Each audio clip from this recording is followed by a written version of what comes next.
Hey guys, welcome back to my channel Sarvanda Education Hub. In today's video, we are going to discuss all important topics from chapter 1 to 5 from economics, which are going to be helpful in board exams. Okay, so first we are going to take chapter number 5, forms of market.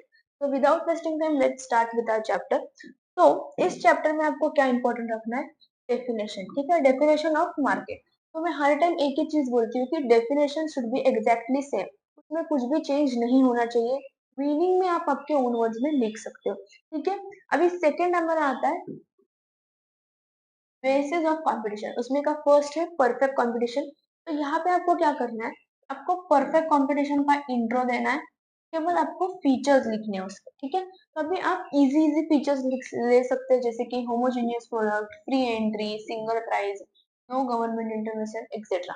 तो अभी आपको करना क्या है कि जब भी आप क्वेश्चन का जो आंसर देने वाले, ठीक है, जैसे कि आपको अभी पूछा गया for example write down the features of perfect competition, तो आपको क्या करना है कि हर एक के सब पॉइंट में आपको कीवर्ड अंडरलाइन करना है. उससे आपका एक इंप्रेशन बनता है चेकर के ऊपर. ठीक है, अभी देखो, अभी यहाँ पे नो गवर्नमेंट फंक्शन के ऊपर लेजिस्फियर पॉलिसी इज कीवर्ड. ठीक है, लेजिस्फियर पॉलिसी इज कीवर्ड, ये आपको लिखना ही है. ठीक है, उसके बाद अभी perfect mobility of factors of production में जो लास्ट पॉइंट है ये भी इंपॉर्टेंट है. ठीक है, labour and capital R mobile not only geographical but also occupational. ठीक है, तो हर एक पॉइंट में आपको क्या करना है, कीवर्ड्स लिखने हैं. ठीक है, तो ये टॉपिक इंपॉर्टेंट है. उसके बाद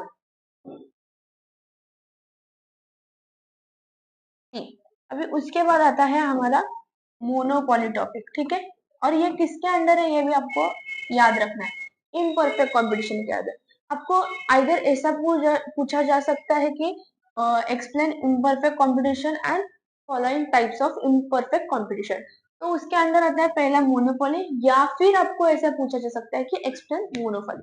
ठीक है, तो अगर आपको एक्सप्लेन मोनोपोली सिर्फ पूछा गया है तो आप लिख सकते हैं, या इम्परफेक्ट कंपटीशन के टाइप्स पूछे गए तो भी आप ऐसे लिख सकते हैं, और उसके लिए आपको टाइप्स पता होने चाहिए. ठीक है, तो फर्स्ट है मोनोपोली. मोनोपोली मतलब क्या, सिंगल सेलर. ठीक है, तो अभी इसमें इंपॉर्टेंट क्या है कि ये जो टर्म है कि derive from Greek word known as mono mean single, poly mean seller.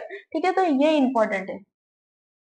उसके बाद जो भी डेफिनेशन है वो आपको लिखना है. ठीक है, फिर आते हैं फीचर्स के. फीचर्स में अभी सिंगल सेलर आपको 4 to 5 याद रखने हैं. ठीक है, और अगर 8 मार्क्स का क्वेश्चन आता है तो आपको सभी लिखने हैं, क्योंकि यहाँ पे 7 ही है और 8 मार्क्स का क्वेश्चन आया तो आपको 7 लिखने ही पड़ेंगे. ठीक है, और 4 या 5 मार्क्स का आया तो आप 4 या 5 लिख सकते हैं. ठीक है, तो सिंगल सेलर. उसके बाद no cross substitute, barrier entries. Barrier entries सब में पॉइंट है, मोस्ट ऑफ द टाइप्स में ये पॉइंट है. ठीक है, उसके बाद प्राइस मेकर, नो डिस्टिंक्शन. ठीक है, फिर है types of monopoly. It is most important question, ये क्वेश्चन पूछा ही जाता है. ठीक है, इस क्वेश्चन में either it will be for 8 marks और फॉर 4 मार्क्स. ठीक है, तो you have to remember all the types.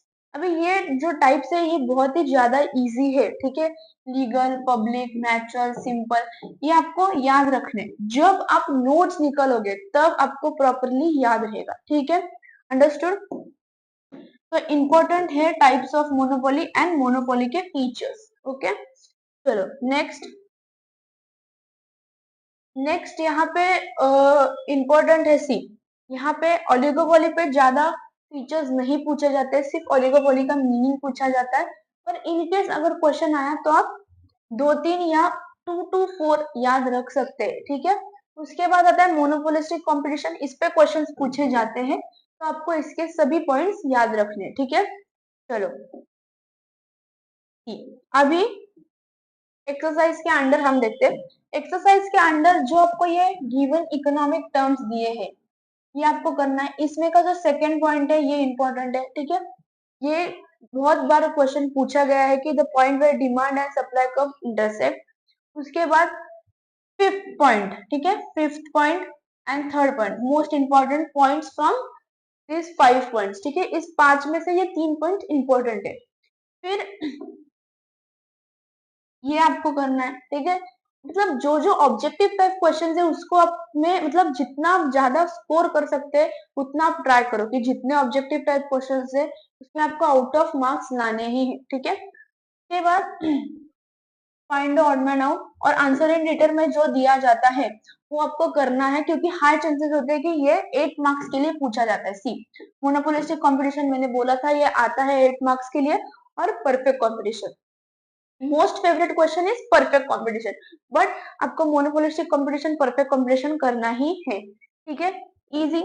चलो अभी हम जाते हैं चैप्टर नंबर सप्लाई एनालिसिस, ठीक है। सप्लाई एनालिसिस जो चैप्टर है इसमें का इंपॉर्टेंट जो है वो है स्टॉक और सप्लाई।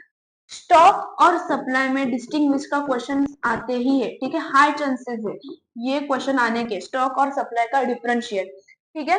तो यहाँ पे आपको क्या याद रखना है, स्टॉक का मीनिंग, सप्लाई का मीनिंग और टोटल आउटपुट का मीनिंग, ठीक है। जब आप सप्लाई का डेफिनेशन दोगे तो यह डेफिनेशन एग्जैक्ट सेम आना चाहिए, और मीनिंग में ये जो आपको एग्जाम्पल दिया है ये आपको लिखना है, जहाँ पे एग्जाम्पल्स है वहां पे आपको एग्जाम्पल्स लिखने हैं, उससे भी मार्क्स ज्यादा मिलते हैं, ठीक है, अंडरस्टूड। चलो नेक्स्ट पेज पे जाते हैं। नेक्स्ट पेज पे डिटर्मिनेंट, हाँ नेक्स्ट पेज पे आपको जो इम्पोर्टेंट है वो है लॉ ऑफ सप्लाई। यहाँ पे लॉ ऑफ सप्लाई पूछा जाता है अजम्पशन और एक्सपेक्शन, जैसे लॉ ऑफ डिमांड है, ठीक है। अगर आपको ऐसा क्वेश्चन पूछा जाता है फॉर 8 मार्क्स कि एक्सप्लेन लॉ ऑफ डिमांड या फिर explain exception and assumption of demand, ठीक है, एक उसमें का क्वेश्चन, तो आपको क्या करना है, डायरेक्टली एक्सेप्शन या अजम्पशन नहीं लिखने, आपको फर्स्ट क्या करना है, लॉ ऑफ सप्लाई लेना है, ठीक है, उसके बाद उसका इंट्रोडक्शन स्टेटमेंट, फिर स्टेटमेंट का एक्सप्लेनेशन, फिर ये जो चार्ट होता है, शेड्यूल होता है, ये शेड्यूल और ये कर्व का जो ग्राफ है ये आपको करना है, ठीक है। उसके बाद you are going to start with assumptions, understood। So the steps are, if the question is asked about exceptions of law of supply for 8 marks, then what are you going to do is you have to first write introduction statement of law, then uska explanation, then you have to draw the schedule and graph, and then you are going to start with exceptions, understood। तो इस chapter में से assumptions, एक्सपेक्शंस और ये intro law of supply का important है, और ये ग्राफ, अंडरस्टूड, इजी। चलो नेक्स्ट पेज पे जाते हैं। ओके यहाँ पे हाँ ये जो अभी ये एक्सेप्शंस है, agriculture goods, rare good, perishable, urgent need of cash, ठीक है, तो ये आपको याद रखने। उसके बाद हाँ यहाँ पे क्वेश्चंस पूछे जाते हैं कि what do you mean by marginal revenue, average revenue, ये क्वेश्चन जो है मार्जिनल और एवरेज ये पूछे ही जाते हैं, ठीक है। मोस्ट टाइम्स ये क्वेश्चन आपको पूछे जाते हैं, तो आपको ये याद रखना है कि मार्जिनल कॉस्ट और मार्जिनल रेवेन्यू में बच्चे क्या होते हैं, कंफ्यूज हो जाते हैं, तो आपको कंफ्यूज नहीं होना है, आपको ये जो कॉन्सेप्ट है ये अच्छे से याद रखने, ठीक है। क्योंकि मार्जिनल कॉन्सेप्ट हमने चैप्टर नंबर 2 में भी देखा, यूटिलिटी, ठीक है, उसमें, और ये सब चीजें नहीं पूछे जाते हैं, ठीक है। तो सिर्फ आपको क्या याद रखना है, उसके जो जो मीनिंग है उसका जो कॉन्सेप्ट है वही याद रखना है, ठीक है, इजी, ठीक है। अभी यहाँ पे देखो, यहाँ पे गिव इकोनॉमिक टर्म्स में आपको याद, net addition made by total cost of production, मतलब मार्जिनल कॉस्ट है ये, नेट एडिशन इज कीवर्ड, ठीक है। तो मुझे जैसे भी नेट एडिशन आया तो मैं समझ गई कि ये मार्जिनल कॉस्ट है, अंडरस्टूड। तो ऐसे आपको हर एक पॉइंट याद रखना है। देखो जो हमने ये जो ऐसे देखे थे फॉर्मूलेस, ठीक है, वो आपको कंप्लीट द कोरिलेशन में पूछे जा सकते हैं कि यहाँ पे क्या है, फिर यहाँ पे क्या आएगा, ठीक है, ये सब करना है। अभी कंप्लीट द कोरिलेशन में का जो मोस्ट इंपॉर्टेंट टॉपिक है वो है फोर्थ, यहाँ पे बच्चे कंफ्यूज होते हैं, फोर्थ और ये 1 2 3 ज्यादा इंपॉर्टेंट फोर्थ है, but 1 2 3 are also important points, ठीक है। सी नाउ डिस्टिंग्विश में यहाँ पे स्टॉक और सप्लाई क्वेश्चन आता ही है, favourite question stock and supply, ठीक है, तो आपको ये करके ही जाना है। उसके बाद डिटेल में कौन सा दिया है, सी एक्सेप्शंस एंड अजम्पशंस, यही डिटेल में पूछा जा सकता है फॉर 8 मार्क्स, और कौन सा भी आपको पूछा नहीं जाने वाला है 8 मार्क्स के लिए, ठीक है, अंडरस्टूड। तो इस चैप्टर में से थोड़े थोड़े ही पॉइंट्स है जो इम्पोर्टेंट है। अंडरस्टूड। चलो नेक्स्ट, ठीक है, चैप्टर नंबर 3B, ठीक है। अभी इसमें 3A 3B chapter 1 has more weightage in board exams. 3A और 3B को तो ज्यादा वेटेज है, ठीक है। This two chapters are most important chapters और इस पे बहुत सारे क्वेश्चंस पूछे जाते हैं। तो आंख बंद करके आपको ये लर्न करना है क्या? See types of elasticity of demand, ये जो तीन है, इनकम, क्रॉस और प्राइस, ये आपको लर्न करने हैं, ठीक है। उसके बाद प्राइस इलास्टिसिटी के types, most most most important question, आंख बंद करके ये क्वेश्चन रट लो जैसे का वैसा। मतलब ये पहले इसका इंट्रो आएगा, फिर इसका फॉर्मूला आएगा, फिर इसका ग्राफ आएगा, और फिर कर्व कैसा है, horizontal line parallel to X axis, ये सब आएगा, ठीक है। तो ये दो क्वेश्चन आपको आंख बंद करके लर्न करने ही है। ये क्वेश्चन 110% आपको आने ही वाले हैं, ठीक है। उसके बाद, ठीक है, उसके बाद आते हैं हम methods of measuring price elasticity. ये पूछे नहीं जाते, नेक्स्ट पेज पे जाते हैं। हाई चांसेस नहीं है पूछे जाने के। हाँ, यहाँ पे आपको कॉन्सेप्ट के इसमें पॉइंट और मेथड, पॉइंट मेथड और ज्योमेट्रिक मेथड पूछा जा सकता है, तो आपको ये लर्न करना है, ठीक है। ठीक है, तो आपको ये लर्न करना है, पॉइंट मेथड और ज्योमेट्रिक मेथड, ठीक है। उसके बाद ये नहीं पूछा जाता है, ठीक है, हाई चांसेस नहीं है, और पूछा भी गया तो ऑप्शन को आता है, इतना डिटेल में नहीं पूछा जाता है, ठीक है। नेक्स्ट है, नेक्स्ट पेज पे see, factors influencing elasticity of demand, okay. ये क्वेश्चन भी पूछा जाता है, तो ये आपको लर्न करना है। 10 नहीं, आप 8 कर सकते हैं लर्न, या 9 लर्न कर सकते हैं, ठीक है। उसके बाद इंपॉर्टेंस भी पूछा जाता है, ठीक है। Importance is also important and factors affecting is also important। तो इस चैप्टर में से आपको आंख बंद करके 4 टॉपिक्स लर्न करने ही है, ठीक है। First is type of price elasticity, type of elasticity, उसके बाद फैक्टर्स एंड इंपॉर्टेंस। अभी एक चीज ये है कि बच्चे कहाँ पे कंफ्यूज होते हैं, और वहां पे उनका क्या होता है, वहां पे उनके मार्क्स कट हो जाते हैं, क्योंकि सिली मिस्टेक के कारण। और वो सिली मिस्टेक क्या होती है? Types of elasticity of demand are income, cross and price, and type of price, जहाँ पे प्राइस इलास्टिसिटी आ रहा है वहां पे ये सब आएंगे, परफेक्टली, रिलेटिव। तो ये आपको याद रखने हैं, ठीक है। प्राइस में या, और ये क्वेश्चन 8 मार्क्स के लिए पूछा जाता है, और ये क्वेश्चन भी पूछा जाता है 8 मार्क्स के लिए नहीं, पर ये क्वेश्चन आता ही है, ठीक है। अंडरस्टूड। इसके पहले आपको क्या करना है, इसके पहले आपको कॉन्सेप्ट ऑफ इलास्टिसिटी लिखनी है, अकॉर्डिंग टू प्रोफेसर मार्शल क्या है, ठीक है। और इलास्टिसिटी मतलब क्या, responsive of degree in change, ठीक है। See, responsive of degree in change. तो आपको क्या करना है, ये कीवर्ड है, ये कीवर्ड आना ही चाहिए। फिर अगर आपको पूछा गया types of price elasticity of demand, तो इसके पहले भी ये कॉन्सेप्ट आपको एक्सप्लेन करनी है। Understood, easy. और यू शुड नो का जो पर्पल बॉक्स है, ये आप एक बार रीड कर लो, ठीक है। ये वैसे, ये पर्पल बॉक्स में जो है वो वैसे पूछा नहीं जाता है, पर तभी भी एक बार आप ये रीड कर लो, ठीक है। और हर एक पॉइंट में टाइप्स ऑफ प्राइस इलास्टिसिटी में जो भी दिया है सिंबॉलिक, वो आपको याद रखना है, फॉर्मूला याद रखना है, सब चीज, ग्राफ, ये सब डिटेल में लिखना है आपको, ठीक है। चलो, भी हैज मोर वेटेज, ठीक है। तो आपको इसमें का भी क्या लर्न करना है, डेफिनेशन ऑफ डिमांड, ठीक है। उसके बाद हाँ, सी, इस चैप्टर में भी बहुत सारे पॉइंट्स है जो आपको लर्न करने, क्योंकि ज्यादा वेटेज है, तो यहाँ पे ये क्वेश्चन पूछा जाता है 3 या 4 मार्क्स के लिए, ठीक है। स्लोप्स डाउनवर्ड क्यों है ये हमने सीखा है, ठीक है। उसके बाद टाइप्स ऑफ डिमांड तो पूछा ही जाता है, आंख बंद करके ये 2 टॉपिक्स लर्न कर लो, ठीक है। डिटर्मिनेंट्स भी पूछे जाते हैं, you have to compulsory learn determinants, ठीक है। इजी और डिटर्मिनेंट्स, इतना कुछ डिटर्मिनेंट्स में डिफिकल्ट नहीं है, तो ये 3 टॉपिक्स आपको कंपल्सरी लर्न करने हैं। उसके बाद, ठीक है, law of demand for exceptions and assumptions, most important, ठीक है। एक्सेप्शंस और अजम्पशन 8 मार्क्स के लिए पूछे जाते हैं। ठीक है, तो आपको एक्सेप्शंस और अजम्पशंस लर्न करने हैं। सेम आपको यहाँ पे क्या करना है, अजम्पशंस के पहले आपको लॉ ऑफ डिमांड का इंट्रोडक्शन, स्टेटमेंट, उसका एक्सप्लेनेशन, ये डिमांड शेड्यूल, उसका ग्राफ, उस ग्राफ का एक्सप्लेनेशन, और फिर आपके अजम्पशंस और एक्सेप्शंस आएंगे। ठीक है, और अजम्पशंस और एक्सेप्शंस का जो ग्राफ है वो अलग अलग है। ठीक है, और डिमांड का ग्राफ अलग है। खाली आपने डिमांड शेड्यूल का ग्राफ निकाला तभी भी चलेगा, ऐसा कुछ नहीं है कि अब सिर्फ एक्सेप्शन में ये डिमांड कर रहे तो आपको ये निकालना पड़ेगा, पर अजम्पशंस का नहीं। अंडरस्टूड?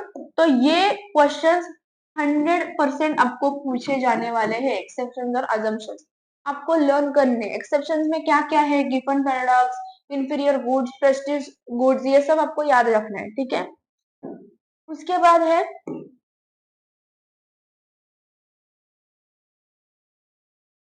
वेरिएशन इन डिमांड पूछा जाता है। यहाँ पे अभी इतना कुछ नहीं है। ठीक है, ज्यादा नहीं पूछा जाता है ये क्वेश्चन, पर आपको ये एक बार देखना है, रीड करना है कि क्या क्या ये होता है। ठीक है, अंडरस्टूड? क्योंकि एक आपने सिर्फ एक्सेप्शन सॉरी वेरिएशन अपने अगर इन डिमांड लर्न किया तो चेंज इन डिमांड बहुत ही ज्यादा इजी है, क्योंकि ये ऑपोजिट है उसका। ठीक है, और इसके ग्राफ्स आपको याद रखने हैं। तो इसके एक्सरसाइज पे आते हैं। सी एक्सेप्शंस पूछे गए फॉर 8 मार्क्स और डिटर्मिनेंट्स भी पूछे गए। पर डिटर्मिनेंट्स का हाई चांस नहीं है 8 मार्क्स के लिए पूछे जाने के लिए, पर पूछे जा सकते हैं, तो आपको कुछ रिस्क नहीं लेनी, आपको ये लर्न करना है। और ये क्वेश्चन आता है तो आपको ये क्वेश्चन करना है। और यहाँ पे बच्चे क्या करते हैं, कंफ्यूज हो जाते हैं, गलत मार्क्स लिखते हैं और मार्क्स कम हो जाते हैं। तो आपको ये क्वेश्चन करना है। ओके, उसके बाद ये भी करना है। ठीक है, डिस्टिंग्विश में पूछा जाता है expansion, contraction, increase and decrease, तो आपको ये लर्न करना है। सी डिजायर और डिमांड इतना नहीं पूछा जाएगा ये क्वेश्चन, और क्वेश्चन नंबर 2 और 3 पूछा जाता है। ठीक है, गिव इकोनॉमिक टर्म्स, और ये सी सी फोर्थ जो ऑब्जेक्टिव्स है उसमें बच्चे कंफ्यूज होते हैं, और फर्स्ट। ठीक है, ये आपको अच्छे से क्या करना है, लर्न करना है। ऑब्जेक्टिव में बिल्कुल मार्क्स नहीं करवाने, उसमें आपको ज्यादा से ज्यादा स्कोर करना है। ठीक है, ओके, चलो नंबर 2, यूटिलिटी एनालिसिस। ठीक है, यूटिलिटी एनालिसिस में क्या करना है, फीचर्स, टाइप्स, उसके बाद कॉन्सेप्ट्स नहीं पूछे जाते हैं, ये भी नहीं पूछा जाता है। फिर आते हैं अजम्पशंस। ठीक है, अजम्पशंस पूछे जाते हैं। ठीक है, और एक्सेप्शंस पूछे ही जाते हैं। VIMP अजम्पशंस कम मार्क्स के लिए पूछे जाते हैं, 4 मार्क्स। एक्सेप्शंस पूछे जाते हैं तो आपको ये याद रखना है for 8 marks. Again you have to क्या करना है, आपको you have to write first law of diminishing marginal utility. आपको पहले इसका इंट्रो, स्टेटमेंट, उसका एक्सप्लेनेशन, ग्राफ, और फिर आपके एक्सेप्शन आएंगे। अंडरस्टूड? तो ये 8 मार्क्स के लिए पूछा जाता है क्वेश्चन। उसके बाद क्रिटिसिजम्स नहीं पूछे जाते हैं, ये नहीं किया तभी भी चलेगा। नाउ आंसर इन डिटेल में क्या दिया, एक्सेप्शन। सी 8 मार्क्स के लिए पूछा जाता है। आंसर इन डिटेल्स के जितने भी क्वेश्चन है उसके आपको आंसर्स लर्न करने हैं। ठीक है, उसके बाद ऐसा ही सेम एग्जैक्टली आता है, मैच द फॉलोइंग बहुत बार आया है, तो आपको ये लर्न करना है।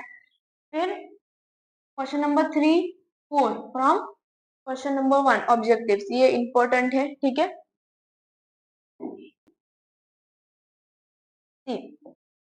Importance features of micro and important features of macro, important है। ठीक है, ये आपको डिटेल में करने। कॉन्सेप्ट्स आते हैं 3 और 4 मार्क्स के लिए, तो वो भी आपको करने पड़ेंगे, पर आंख बंद करके इंपॉर्टेंस एंड फीचर्स आपको लर्न करने हैं, दोनों के, माइक्रो एंड मैक्रो के। अंडरस्टूड? फिर आते हैं हम ये डिस्टिंग्विश पूछा जाता है, VIMP मार्क कर लो।